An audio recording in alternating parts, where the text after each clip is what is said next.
On va continuer. Maintenant, je suis dans 1er Maccabée, le chapitre 13, et le verset 22 à 30. 1er Maccabée 13, 22 à 30. Et je lis. Tryphon prépara toute sa cavalerie pour faire cette expédition. Mais cette nuit-là, il y eut une tempête de neige. Vous avez vu? Mais est-ce qu'ils ont parlé de Noël quelque part? C'est l'hiver, c'est la fin de l'année. Le 9e mois, le 25e jour du 9e mois.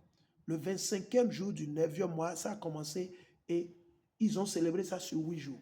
Donc quand vous faites 25 jours, plus même 9, parce que ça doit faire 8 jours complets, coucher du soleil à coucher du soleil. Donc vous faites 25 plus 9. 25 plus 9, ça fait banalement quoi? Ça fait le 4. Ça fait banalement le 4. Donc, la fête se termine le 4e jour, le soir du 4e jour du 10e mois.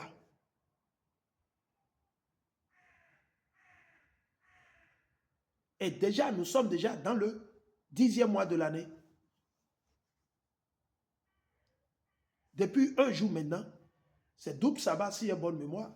Ah oui, on a célébré double sabbat hier ou avant-hier. Vous voyez?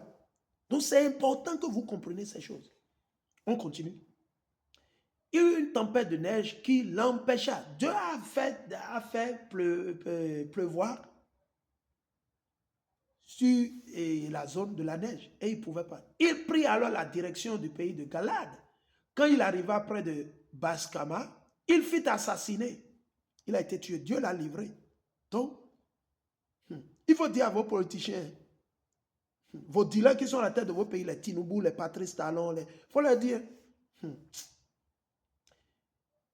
il dit, il fit assassiner Jonathan, ok, et on l'enterra à cet endroit. Donc, bref, il a assassiné Jonathan plutôt, excusez-moi, il a assassiné Jonathan. Puis Tryphon s'en retourna dans son pays. Simon envoya des gens prendre le corps de son frère Jonathan et il l'enterra à Modine. Donc, pour un bon leader, son frère a été tué par l'ennemi. Qu'est-ce qu'il a fait? Un bon leader, il est allé prendre le corps de son frère. Et il est venu enterrer son frère au cimetière familial. Il dit, la ville de ses ancêtres, tous les Israélites poussèrent de longues lamentations et portaient le deuil de Jonathan pendant de nombreux jours. Simon fit surrelever par une construction le tombeau de son père et de ses frères pour qu'il soit visible de loin. La façade et l'arrière de ce monument étaient de pierre polie. Simon fit aussi dresser 7 pyramides.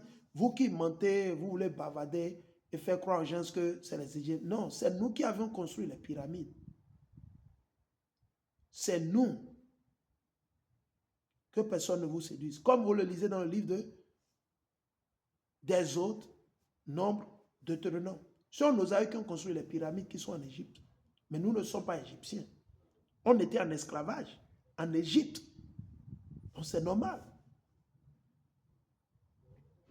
Il dit, Simon fit aussi dresser 7 pyramides, l'une à côté de l'autre, pour son père, sa mère, ses 4 frères qui ont été tués. Ok? De plus, il fit entourer les pyramides d'une série de grandes colonnes. Il décora celles-ci de toutes les armes du soldat pour qu'on se souvienne toujours des Maccabées à côté des armes. On sculpta des navires en relief pour fabriquer les regards de tous ceux qui naviguent sur la mer. Ce tombeau, Simon fit construire à Modine, existe encore aujourd'hui. Donc, chers frères et sœurs, il est temps que nous nous repentions et que nous retournions vers l'Éternel. Allons, on va lire la sagesse de Salomon, le chapitre 10.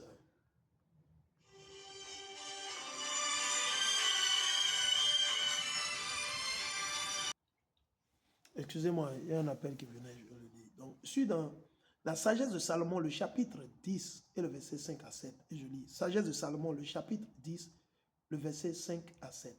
Lorsque les nations firent le mal d'un commun accord et furent condamnées à ne plus se comprendre, la sagesse trouva l'homme juste et le garda irréprochable aux yeux de Dieu. Elle lui accorda la force d'obéir à Dieu Yahweh, malgré la tendresse qu'il avait pour son fils. C'est elle aussi qui délivra un juste au moment où les gens qui méprisaient Dieu furent exterminés. Les gens qui méprisaient Dieu ont été exterminés. Ce sera ainsi pour tous vos politiciens, vos dealers, vos soi-disant ceux vous avez à la tête de vous qui ont vendu le pays aux colons, qui continuent toujours dans le statu quo de la colonisation, le néocolonialisme, les doctrines sataniques, les nouveaux vins comme quoi? La démocratie, le vote, le christianisme, l'islam, ce serait ainsi pour eux.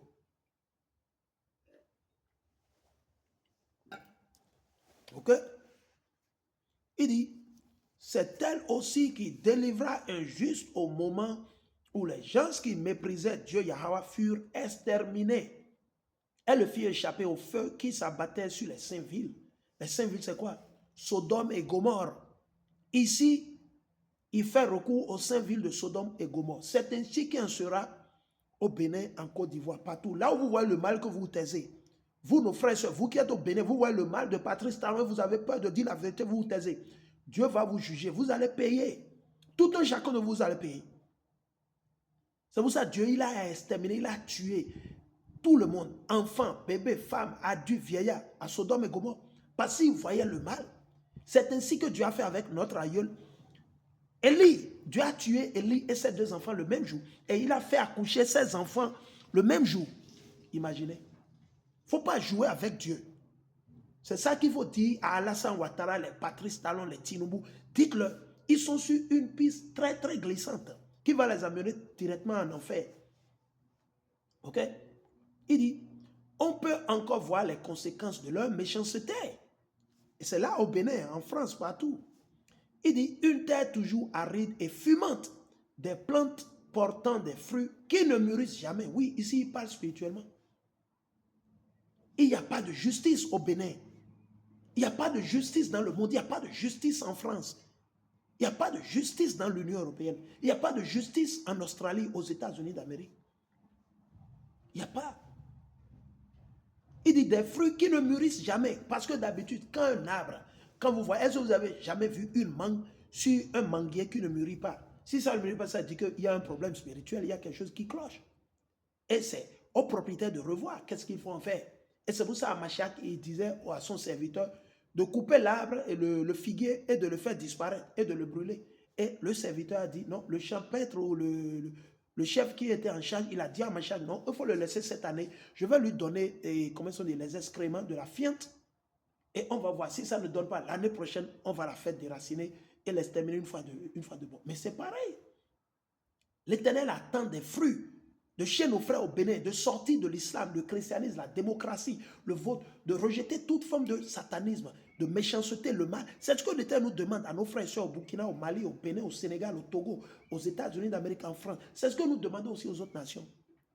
Nous demandons aux autres nations de commencer par pratiquer la justice.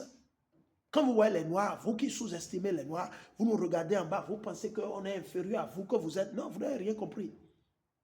L'Éternel va changer la donne. Allez écrire ça sur mur dans les jours, les mois à venir. Déjà, l'Éternel est en train de vous donner le déclin petit à petit. On le voit déjà. On voit déjà ce qui se passe dans le monde. Le dessin est là. C'est seulement les ignorants qui ne voient pas encore.